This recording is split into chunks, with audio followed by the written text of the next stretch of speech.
Goeiemiddag Ratine, ek hoop dit gaan lekker daar by julle. Good afternoon, great things. I hope everything is all fine at home. En dat julle nou al julle werk bietjie deur gegaan het en julle gister se quiz hier bietjie geniet het, that you guys enjoyed the quiz thing that we did yesterday. I'm going to try to do a lot more of those in the coming weeks. Mense, ons gaan vandag kyk na temperatuurbeheer in 'n motor, temperature control in an engine or in a car. So what happens is when your car's engine overheats, certain things starts to go wrong. One of the things that happens is your pistons, they start expanding. Jou cylinders, jou pistons groei, hy raak groter. Hulle sê hy sit uit. In ander woorde, hy yster raak 'n bietjie groter, so hy kan later nie meer na hy cilinder inpas nie. Soos wat hy in die cilinder ingaan, maak hy nou meer skade. As it goes into the cylinder, it starts giving more damage off because it's too big, it doesn't fit in there anymore. And your oil starts losing its properties. Jou olie begin dan nou sy smeerbaarheid verloor. En dan begin die olie afbreek en dit maak gifstowwe en sulke giftige gasse af. As the oil starts overheating, it gives off noxious gases and stuff, so this can be dangerous to people. Brandstofmeng sal ontsteek voordat die vonkprop en die vonk kan lewer. So jy kry voorontsteking, met ander woorde, die petrol word daar, so warm daar binne die ding, die petrol skiet klaar in die brand, nog voor die sparkplug afgegaan het. So even before the spark plug ignites, the petrol ignites, because the engine is so hot, it gives you a premature ignition basically. En die hoë voorontstekingsquote in die engine kan beskadig, so this premature ignition can cause engine damage. Hierdie skokke van die petrol wat die hele tyd voor die tyd spaak, dit gee vir jou skade aan jou engine. Nou wat gebeur met die engine wanneer dit hulle sê oor afgekoel is? Nou, wanneer 'n engine te koud is, nou ons praat van plekke hier, soos Ceres, ons kyk na plekke soos Sutherland, Koelsberg, Gariepdam, daai plekke raak baie koud, so dit kan gebeur in Suid-Afrika waar die engine taamlik vinnig afkoel, hy raak te koud. Nou wat gebeur dan? Die engine verloor sy doeltreffendheid. So when it's too cold in places like Sutherland, Ceres, Koelsberg, Gariepdam, where we go into the minuses, it can happen in South Africa where it gets so cold that the engine loses its effectiveness. Hy kan later nie meer nie.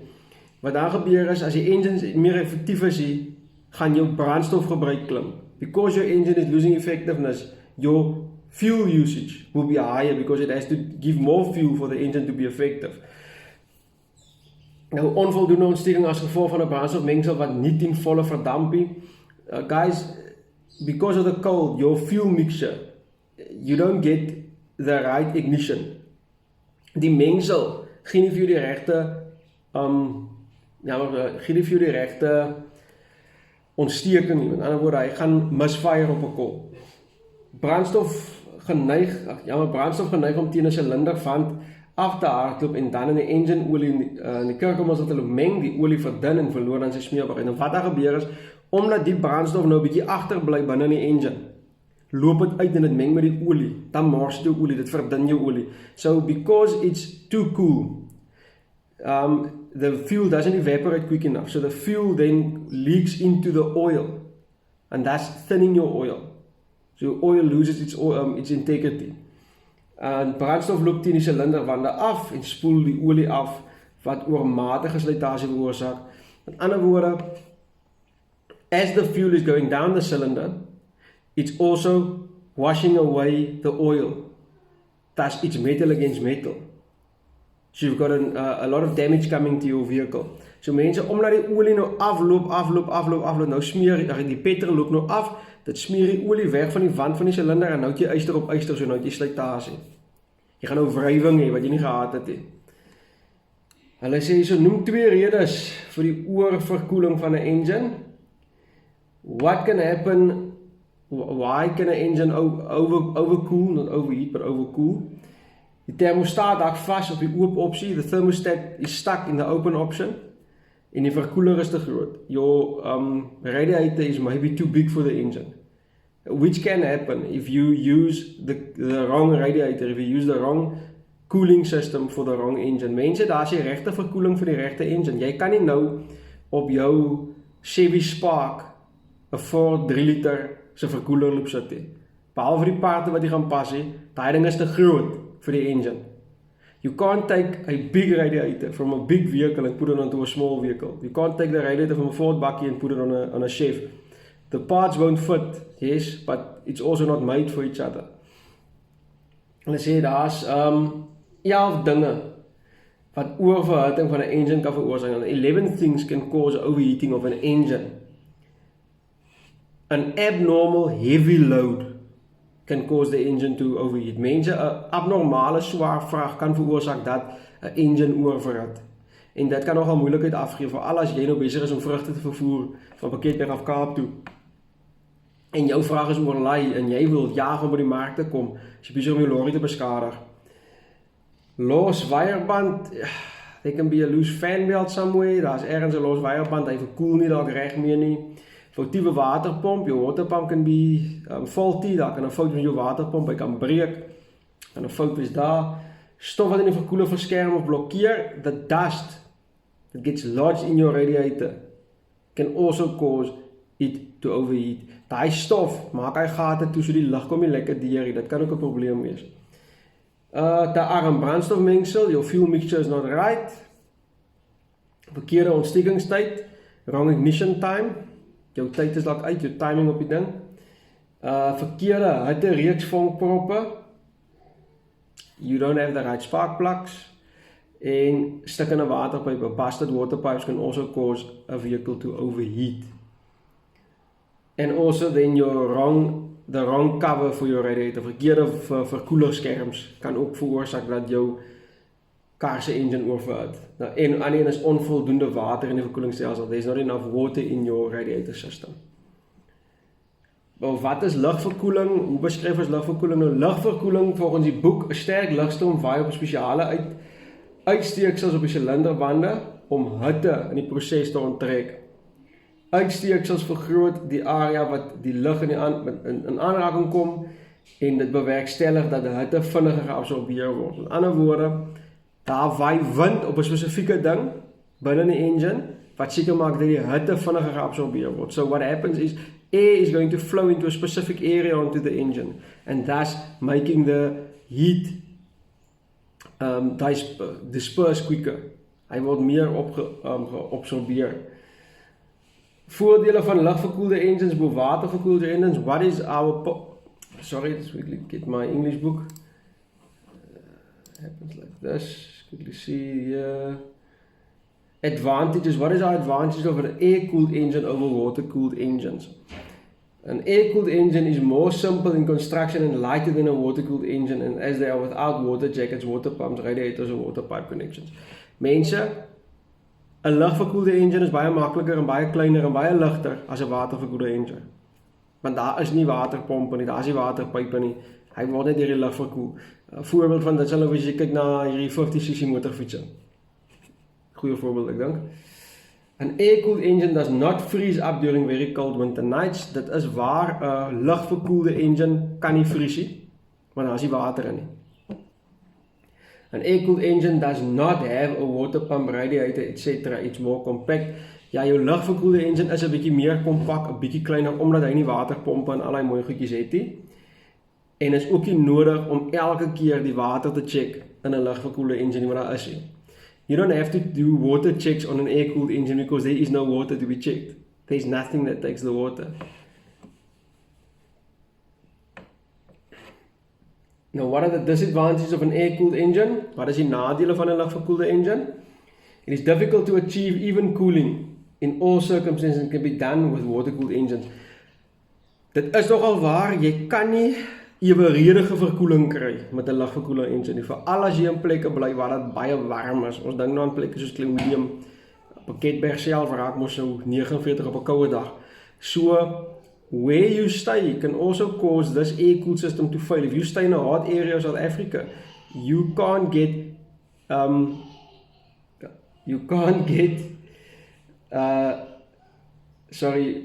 get the right cooling for the circumstances.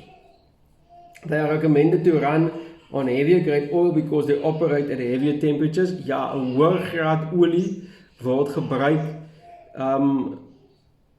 omdat hulle op hoë temperature hardloop.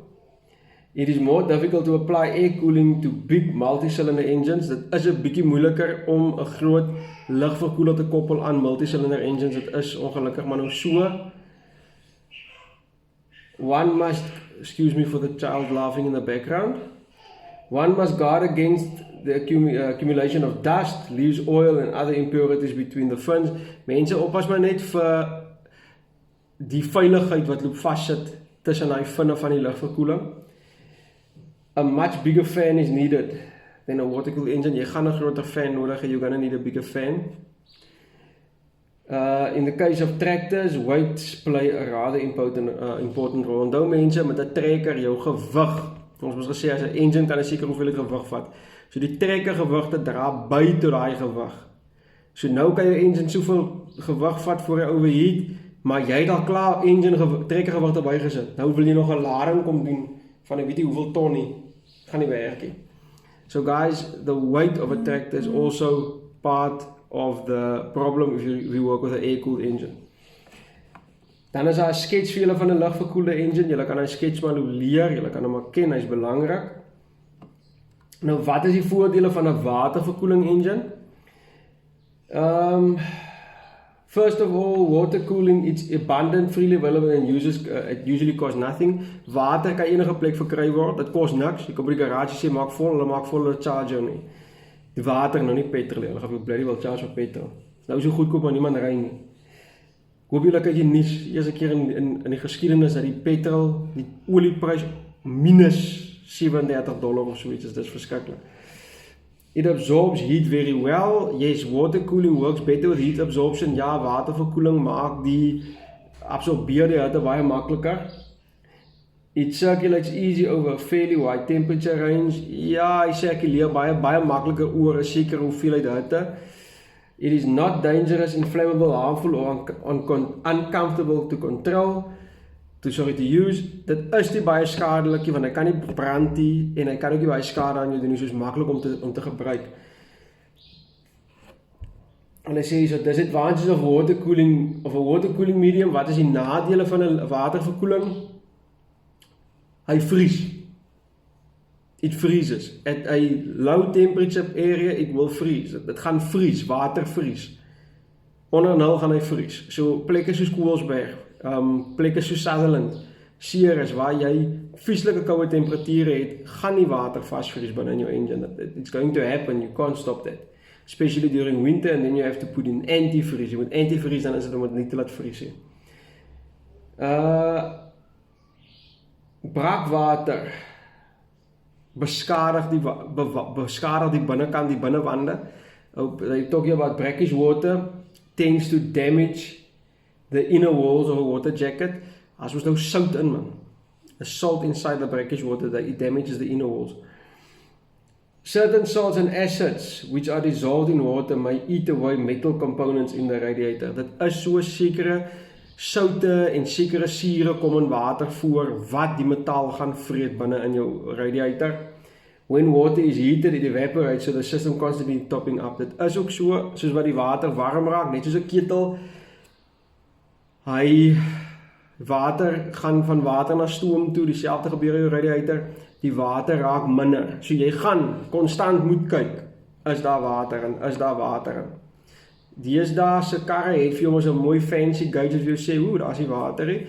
Maar ons praat van ou plaas toerusting. Jy gaan maar moet uithaal daai dingetjie en gaan kyk, is daar water in die radiator, ja of nee, voor jy wegtrek.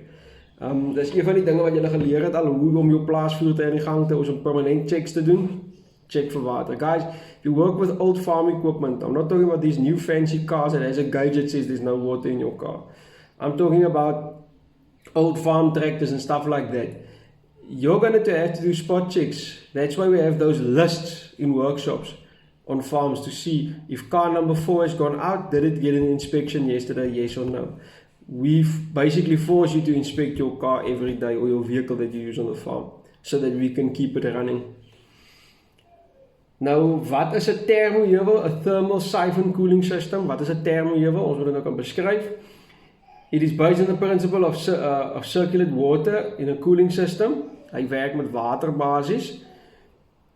The water surrounding cylinders in the engine heat up and then flows upwards to the highest point. in the engine block where it exits the engine and enters the radiator. And the upper radiator hose into the heater tank. When it's used, is made of a stationary engine, a water tank can be used instead of a radiator.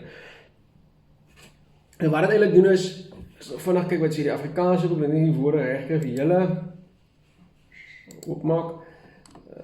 Thermoheuwel, soos hy, dit is gebaseer op die beginsel van watersirkulasie binne 'n verkoelingssysteem, so enige verkoelingssysteem. Die water wat die silinders in wat die engine omring verhit en dit vloei dan opwaarts op die hoogste punt in die engine blok, waar die engine dan verlaat en dan weer in die verkoeler binne ingaan. Wat dan weer in die verkoelerpyp na die boonste punt toe gaan. Wanneer daar gebruik gemaak word van stilstaande engine, kan 'n watertank in plaas van 'n verkoeler gebruik word. Okay. Die tempo waarteen die water deur 'n stelsel sirkuleer hang af van die volgende faktore. The speed that water circulates through a system is dependent on the following factors. Die tempo waarteen die water in 'n engine verhit word, the speed or the tempo that the water heats up in the engine. Die tempo waarteen die water in die verkoeler afgekoel word, the tempo that it cools down within the radiator. Die deursnee en lengte van die waterpype, the size of the water pipes and length of the water pipes. Die grootte van die kernkanale in die verkoeler, the size of your quickly get that English book out. The size of your core tubes in your radiator and the difference in height between the top of the radiator and the top of the engine. En die verskil in die hoogte tussen die bokant van die radiator en die bokant van die engine. Dit bepaal hoe dit werk. Nou daar's nog 'n skets van 'n thermoheuwel. Hy is 'n old favorite. Hy kom in al die vraestelle voor. Julle kan maar vir hom merk. Hy's belangrik. It's a sketch of a thermocooling system. It's a old favorite of mine. I always ask it. It's going to be there again. Go through it, look through it. Jy moet dit kan invul. Jy weet wat daar aangaan. Now, what are the advantages of a thermo-siphon cooling system? Wat is die voordele van 'n thermoheuwel? The construction is quite simple. Dit is baie maklik om te bou. Dit is baie eenvoudige konstruksieproses. Because it's simple in construction, it's a cheaper system. Dit is 'n baie goedkoper stelsel omdat hy so maklik gebou kan word. There are no moving mechanical parts that can become defective. Daar's geen bewegende meganiese parte wat kan breek nie, so hy kan nie sommer breek nie. The engine reaches operating temperature very quickly. Die engine kry sy operasionele temperatuur baie vinniger met hierdie thermoheuwel. Wat is die nadele? What are the disadvantages of a thermocooling system van 'n thermoheuwel?